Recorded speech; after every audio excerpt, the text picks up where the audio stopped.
Alright, hey guys, what's up?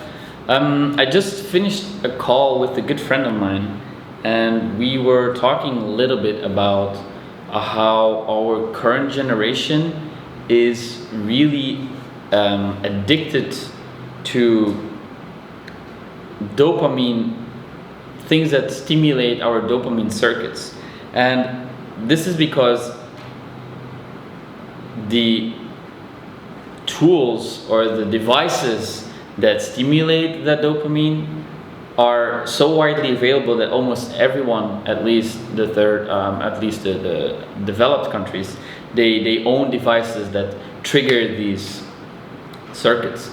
So dopamine basically it has a motivational purpose, because it drives us to take action towards something. So when we achieve or accomplish something, or when we are hungry and we move towards food, usually the dopamine is the anticipation. So the anticipation to the perceived reward is what actually drives us to go get that reward, right? We're hungry, we anticipate a meal, the dopamine gets released, and then we fulfill that craving, and then our system is satisfied, right? After you've eaten, then you don't feel the motivation to go eat another meal, right? Because you just satisfy that craving.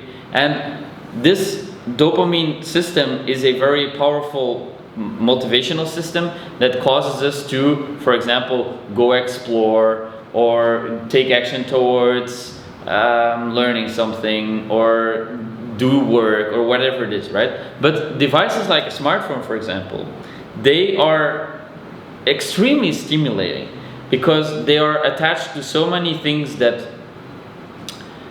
are related to our survival, right? If we receive a message on our phone, it means that somebody is thinking about us, is thinking of us, wants to interact with us, is giving us attention. And attention is really power, and it's also love, right? Receiving attention from someone actually means love. It means that you are a valuable person or a valuable resource or a valuable something that deserves attention. Because if you're unimportant and nobody gives you attention, then you die. There is studies been done with babies, I don't know, a long time ago, where when the mothers didn't give them attention, where they didn't receive enough attention and physical touch, they just die, right? So attention is crucial for us.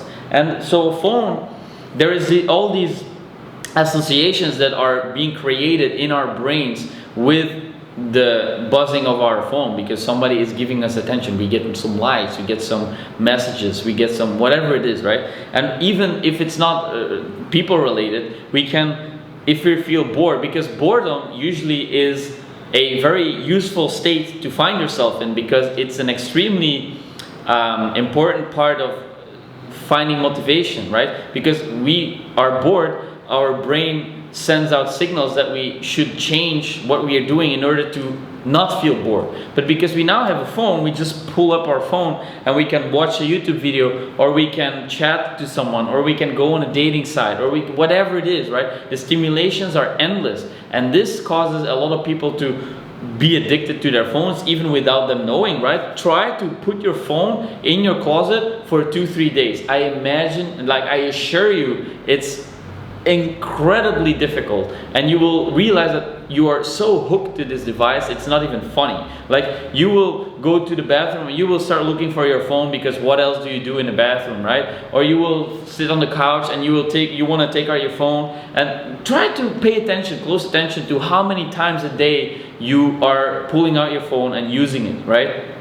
And you can use the excuse of, oh, I need it for work or this and that. Well, okay, if you try to take a phone that's only related for work stuff and put the essentials on there, you will still feel the need to actually constantly interact and to check these messages and these impulses, these stimulation. You want to perpetually continue the stimulation, because we are so addicted to the stimulation. And this can cause huge problems in your natural motivational system, right? Because the last generation, they didn't have these phones, they didn't have all the ready to go immediate satisfactory stimulation, right? They sat in their houses and they were bored, so they took a book and they started reading a book in order to get at least some stimulation, right? Or they needed to go out for a walk, or because right now it's like instant. You can take your phone and instantly stimulate yourself with this device, and this is causing you to probably procrastinate on many important things that would bring you a lot more joy and a lot more happiness, but because it's so accessible and so available and so in your face, it's very, very difficult, and it requires a lot of awareness. Again, awareness is key everywhere, guys. Awareness, I cannot stress this enough.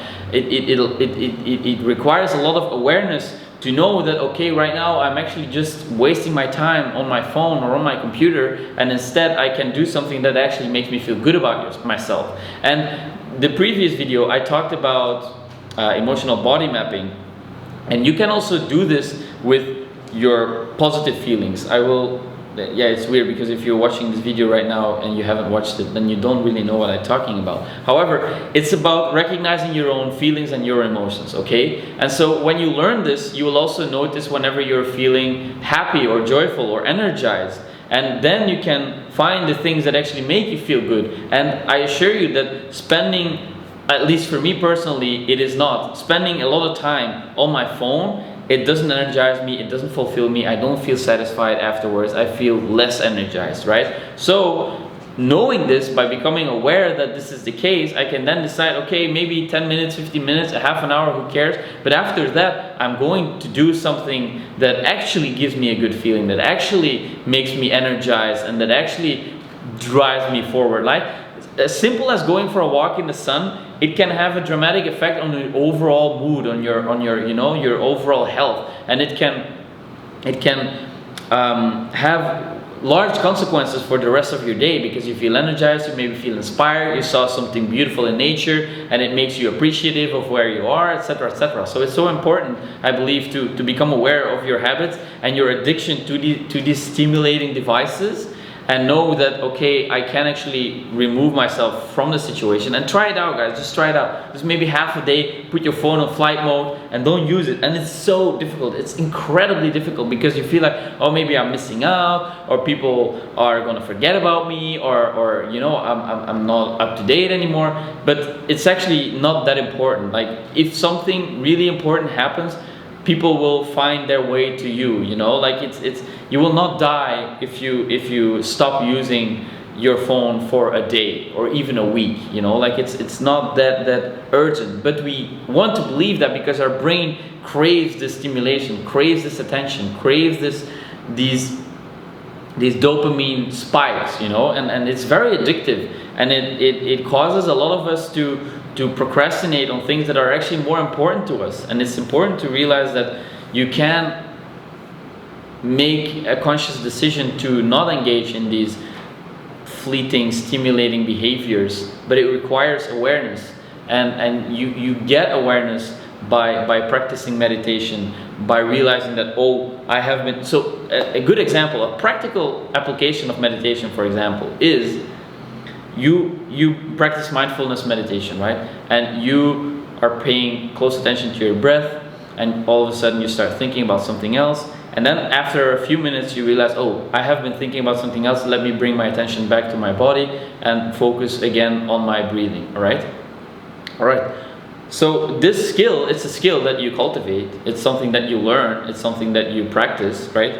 But then maybe at some point during the day you are using your phone for half an hour, and then all of a sudden you become aware, oh my god, I have been using my phone for the past few 30 minutes and I haven't been doing nothing, right? And this awareness, it's because you were practicing awareness before that, and the more you practice it, the quicker you will become aware of your behaviors, and you will realize instead of 30 minutes, in 10 minutes or even in 5 minutes, wow, I'm wasting my time here, let me do something else that makes me feel energized, that makes me feel productive.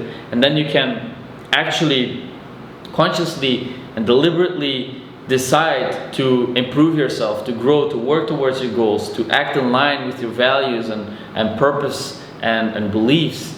And I believe this is very, very important for you to feel fulfilled and to not feel empty and not depressed and not sad and anxious, because we keep ourselves in that place. By you keep using your phone, you feel shit about yourself because you know you could do better. You know you can do better. I assure you that I know I can do better. I know I can do better, and you do too. So it's important to become aware and then to gradually swap different behaviors for more productive ones. Things that make us feel energized, that make us feel excited, that make us feel loved, and like we are actually doing something that is in line with who we are. Because wasting our time on our phones, I don't think that anyone in the world has a goal of becoming a professional time waster on their phones. So that is kind of a quick video I felt like sharing, because it was a thought that popped into my mind after the call I had with my friend. So thank you for being brave. Thank you for looking inwards. Thank you for making yourself and thus the world a better place, one step at a time. And as always, thanks for watching, guys. Talk soon. Bye.